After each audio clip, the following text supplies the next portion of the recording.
त्याग का फल। बहुत पहले की बात है। एक गांव में एक बूढ़ा और बुढ़िया रहते थे। उन्हें एक बेटा था। उन्होंने उसका नाम चतुर रखा था। वे बहुत गरीब थे। चतुर बहुत कम ही उम्र का था, तभी उसके माता पिता मर गए। छोटी उम्र में ही चतुर को नौकरी करनी पड़ी। गांव के कुछ दयालु लोगों ने चतुर की मदद करनी चाहिए, परंतु स्वाभिमानी चतुर को वह मंजूर नहीं हुआ।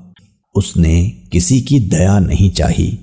वह एक आदमी के यहां गया और उससे नौकरी के लिए बोला। उस आदमी ने उसे 1 पैसा वार्षिकी नौकरी पर रख लिया। चतुर को खुशी हुई कि वह अपने पांव पर खड़ा है। खाने कपड़े के साथ वर्ष में 1 पैसे मजदूरी की नौकरी पाकर उसने संतोष की सांस ली।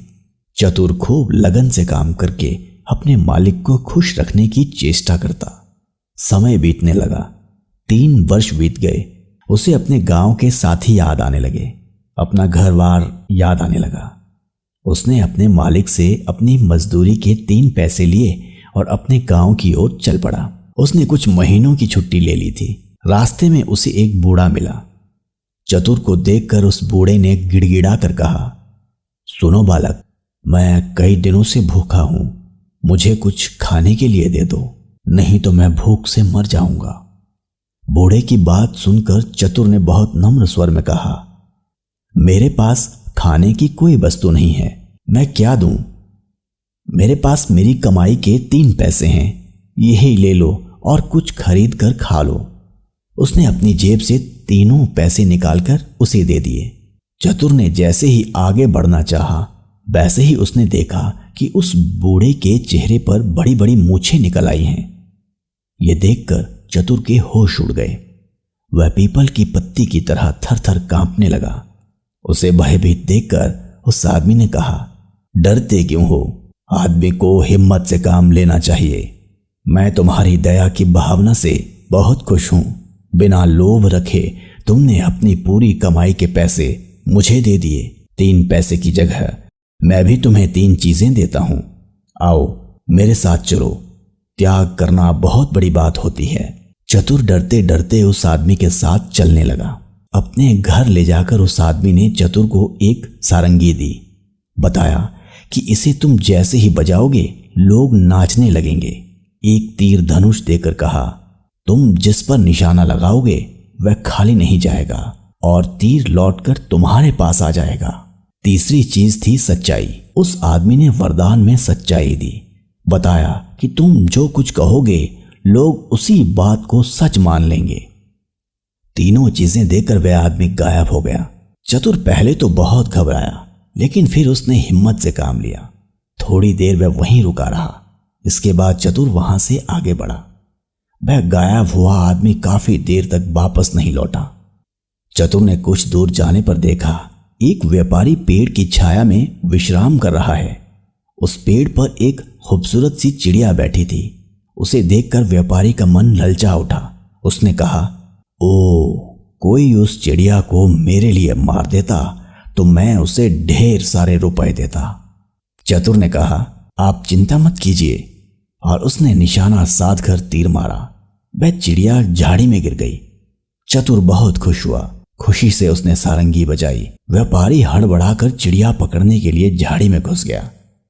चतुर खुशी से अपनी सारंगी बजाने लगा। सारंगी की आवाज पर व्यापारी भी थिरक थिरक कर नाचने लगा। झाड़ी से उलझकर उसके कपड़े फट गए। वह अधनंगा हो गया।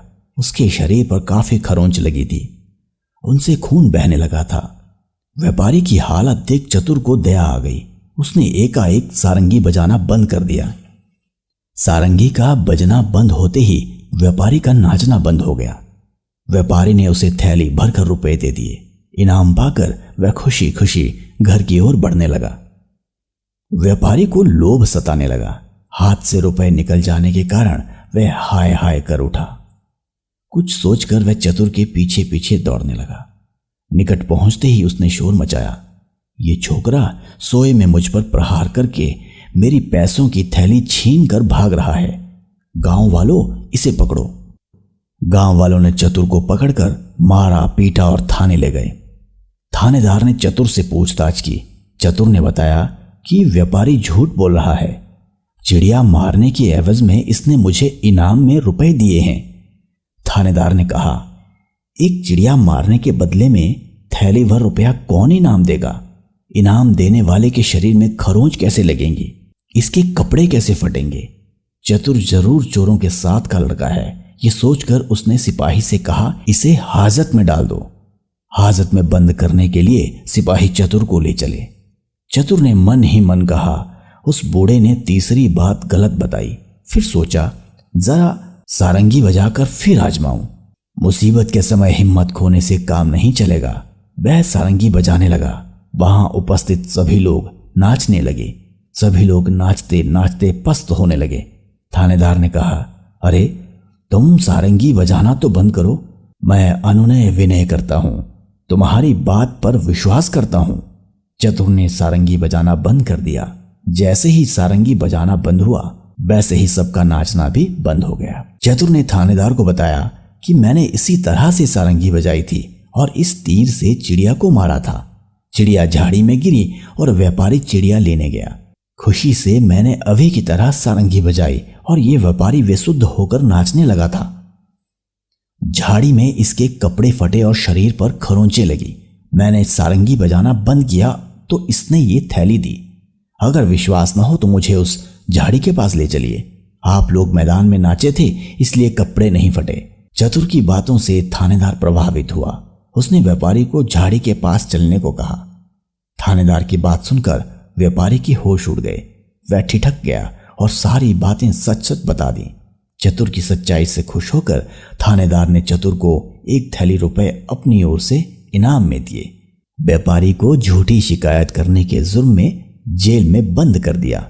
इसके बाद चतुर खुशी खुशी अपने घर की ओर चल पड़ा।